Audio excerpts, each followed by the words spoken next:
কদিন আগেও যদি আমি বলি, কদিন আগে আমরা দেখেছি যে দেশবাসী, স্টুডেন্ট এবং সরকার একই সুরে কথা বলতো। সুরটা ধীরে ধীরে কাটতে শুরু করে গেল, মানে বিরোধটা প্রকাশ্যে চলে আসছে কেন এখন? দেখুন, এটা ইন্টেনশনাল না, কারণ এই সরকার যতটা সহযোগিতা পেয়েছে এবং আজও পাচ্ছে সেটি কিন্তু অভাবনীয়। এবং সরকারটিকে আমরা ক্ষমতায় বসিয়েছি অভ্যুত্থানের পরপর, কাজেই তাদের কিছু রিয়েলাইজেশন হওয়ার দরকার ছিল যে কি করে সরকারটি চালাতে হবে। এবং রাজনৈতিক শক্তিগুলো চাইলে কিন্তু তখন এরকম সরকার না করে জাতীয় সরকার গঠন করতে পারতেন, কিন্তু সবাই ভেবেছে যে এরকম একটি সরকার করলে গ্রহণযোগ্য হবে, সংস্কারগুলো হবে, রাষ্ট্র সংস্কার হবে, নির্বাচন হবে এবং জনগণ ভোট দিবে এবং তারা ক্ষমতায় আসবেন যেই আসুক। কিন্তু সরকারের প্রতিটি বিষয়ে কর্মকাণ্ড কিন্তু যে মানুষ গভীরভাবে পর্যবেক্ষণ করছে এটি তাদের বুঝতে হবে।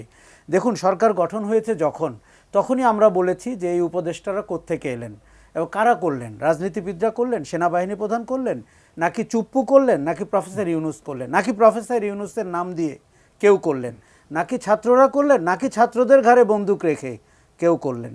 এই দেখুন, আমি অনেকগুলো কথা বললাম, এগুলোর যৌক্তিক সমাধান হতে হবে। এতে যদি কেউ আহত হয়, আহত হতেই পারেন, কিন্তু বাংলাদেশ রাষ্ট্রের ভবিষ্যতের জন্য এই প্রশ্নগুলো জানা জরুরি। এখন আপনি দেখেন যে কেন মানুষ এবার রিয়্যাক্ট করলো, কারণ অতীতে অনেক নিয়োগ হয়েছে এবং আপনি প্রশাসনে যেভাবে রদবদল করেছেন, যেভাবে সংস্কার করেছেন, এটি কিছুই হয়নি। আমরা ফ্যাসিস্ট শাসন 15 বছরের একটি ফ্যাসিবাদী শাসনের পরে আপনাকে যেই ড্রাস্টিক চেঞ্জ করতে হতো, র্যাডিক্যাল চেঞ্জ করতে হতো, তার জন্য কি আলী ইমাম মজুমদার ফিট? আলী ইমাম মজুমদার তো ওই শাসনের সহযোগী, যিনি 2017 সালে বঙ্গবন্ধুকে কি করে আরও প্রতিস্থাপন করা যায় এই ব্যাপারে প্রথম আলোতে লিখেছেন। উনি মুজিব পূজারী মানুষ, সেই লোককে ডেকে এনে আপনি বলতে পারবেন যে একটা গণ অভ্যুত্থান হয়েছে এবং সেখানে আওয়ামী লীগ এবং তার মহান নেতাকে আমরা এখন অনেকটাই মানছি না? এই কথা তো উনি তো চেতনারই লোক না। এই গণ অভ্যুত্থানের স্পিরিটে যারা বিলিভ করে না, তারা এই সরকারে কেন থাকবে? এই সরকার কোনো নিরপেক্ষ সরকার না, এই সরকার পক্ষপাতের সরকার, এই সরকার বিপ্লবের পক্ষের সরকার। কাজে আপনি এমন সব লোকজনকে সিলেক্ট করেছেন যারা বারান্দায় বসে চা খাচ্ছিল আর পেপার পড়ছিল, গণ অভ্যুত্থান হয়েছে কি হয়নি তারা জানেন না। তারা পদ পদবি বলে কার বন্ধু, কার ক্লাসমেট, কার স্বজন, কার সহকর্মী, এগুলো কোনো ক্রাইটেরিয়া হতে পারে? আমরা তো পুরো আন্দোলনটাই দেখেছি এগুলোর বিরুদ্ধে, বৈষম্য বিরোধী বলি, কোটা বিরোধী বলি। এখন আপনি কোটার একটি সরকার করেছেন, সেটা চট্টগ্রাম কোটা হোক, যে কোটা হোক, এটি অত্যন্ত মানে অগ্রহণযোগ্য। তাতেও তাদের আচরণ বদলাচ্ছে না। দেখুন, গত সরকারটি জবাবদিহিমূলক ছিল না, যে কারণে তাদের পতন কিন্তু নির্মম হয়েছে। এই সরকারটি কি জবাবদিহিমূলক? সে কাকে জবাবদিহি করছে? তার জবাবদিহি করতে হবে জনগণকে। ইদানিং জনগণের পালস বোঝা অত কঠিন না, আপনি শুধু বোঝার চেষ্টা করবেন, আপনি বুঝে যাবেন। আর এই সরকার যদি জবাবদিহি না করে, তার পরিণতি কি হতে পারে আমি কিন্তু খুব শঙ্কিত। দেখুন, আগেরটি তাও কাপড় চোপড় গুছাতে পেরেছিলেন, এবারেরটি পারবেন কিনা আমি শিওর না। কাজেই এরকম একটি জায়গায় গিয়ে বিতর্কটি উস্কে দিচ্ছেন তারা। এখন শোনেন, তারা কিন্তু 18-20 জন মানুষ, কিন্তু পুরো দেশের 17 কোটি মানুষ। আমাদের বিগত পতিত সরকারের বাস্তবতায় দাঁড়িয়ে রাষ্ট্র সংস্কার করে নির্বাচন দিয়ে প্রতিনিধিদেরকে আমরা ক্ষমতায় আনবো, এই পুরো কোর্সটি সম্পন্ন করতে হবে। এখন সরকারটি যদি নিজে ডিফল্টার হয়ে যায়, আপনি কি করে সেটি করবেন? মাঠের অলরাউন্ডার আমি, আর ঘরের allrounder Tylox. Tylox toilet cleaner, clean মানেই টাইলক্স। কাজে সরকারকে অনেক বেশি ইনক্লুসিভ হতে হবে।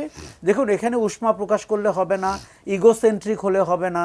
আপনাকে মনে রাখতে হবে যে আপনার বিরুদ্ধে ইন্টেনশনালি কেউ বলছে না, আমরা আপনার কাজের সমালোচনা করছি। তাদের ইন্টেনশন হয়তো ভালোই আছে, কিন্তু তাদের কাজে কি সেটা প্রকাশ পাচ্ছে? আমাদের তো দেখুন, যেই দর্শক প্রশ্ন করেছেন, আমি তার ভালোর জন্য বলি, শেখ মুজিবুর রহমানকে কারা মহামানব বানিয়েছিল এবং কেন আজকে তার সব ভাস্কর্য ভাঙা হলো, এর উত্তর শেখ হাসিনাকে দিতে হবে। এবং উনি যে বলছেন যে উনি ফ্যাসিস্ট ছিলেন না, আমি তাকে ইতিহাসের পাঠ অনুধাবন করতে বলবো। 72 থেকে 75 বাংলাদেশের শাসনকালে কে আমাদের নির্বাচন কারচুপি করেছিল প্রথম? কে ক্রসফায়ারে দিয়েছিল সিরাজ শিকদারকে? আপনার কে একদলীয় শাসন করেছিল? কে রক্ষী বাহিনী গঠন করেছিল? কে জাসদকে নির্মূল করতে চেয়েছিল? দেখুন, এগুলো আমরা অনেক সময় বলি নাই, কেননা মনে হয়েছে যে অনেক ইতিহাস ঘাটলে বর্তমান এবং ভবিষ্যৎ কঠিন হয়ে যাবে। কিন্তু এখন যখন প্রশ্ন উঠেছে, দেখুন, ইতিহাসে সবার জায়গা নির্ধারিত, আমাদের প্রত্যেকের আমলনামা পরিষ্কার। যেখানেই আপনি জোর করবেন, সেখানেই মনে রাখবেন আপনি দুর্ঘটনা ঘটাচ্ছেন। যতটুকু জোর করে ওঠাবেন, ঠিক ততটুকু অথবা তার 10 গুণ নামবে। শেখ মুজিবুর রহমানের ক্ষেত্রেও তাই হয়েছে। ওনার স্বাধিকার আন্দোলনের ব্যাপারে কারো কোনো ভিন্নমত নাই, তার রাজনীতির চরিত্র নিয়ে প্রশ্ন থাকতেই পারে, কিন্তু 9 মাস উনি কোথায় ছিলেন? 9 মাসের যে যুদ্ধের নেতা তাজউদ্দিনকে আওয়ামী লীগ সমর্থন করে? 15 বছরে তাজউদ্দিনের নাম তো কোথাও দেখলাম না। আপনার সেক্টর কমান্ডাররা কোথায়, যারা সশরীরে অস্ত্র নিয়ে যুদ্ধ করেছেন, মুক্তিযোদ্ধারা যাদের আন্ডারে ট্রেনিং নিয়েছে, তাদের নাম কোথায়? এবং 4 জাতীয় নেতা কোথায়? তো এইগুলো যখন, এই পাপ কিন্তু আওয়ামী লীগ করেছে, এখন আপনি বাচ্চাদের মুখে এগুলো শুনছেন, তার ছবি নামিয়ে ফেলা হচ্ছে, আপনার বুকে খুব খারাপ লাগছে, কিন্তু এই পাপের শুরু কিন্তু শেখ হাসিনাকে দিয়ে। কি স্বপ্ন দেখেছিলেন জানেন? এক ব্যক্তির দেশ হবে বাংলাদেশ, একক শাসনের দেশ হবে বাংলাদেশ। এবং আমি আবার আপনাকে আরেকটা কথা বলি, ওই ব্যক্তির সাথে তুলনীয় হয় অথবা প্রতিদ্বন্দ্বিতা হয় অথবা ইমেজে উপরে উঠে যায় এমন কেউ যেন বাংলাদেশে উঠতে না পারে, সেই ব্যাপারে তির্যকভাবে নজর রাখা হচ্ছিল। তার সফট ন্যারেটিভ প্রস্তুতকারী মিডিয়া, সংস্কৃতি কর্মীরা এবং কোনো আমলাবর্গ ওই কাজটি করছিলেন।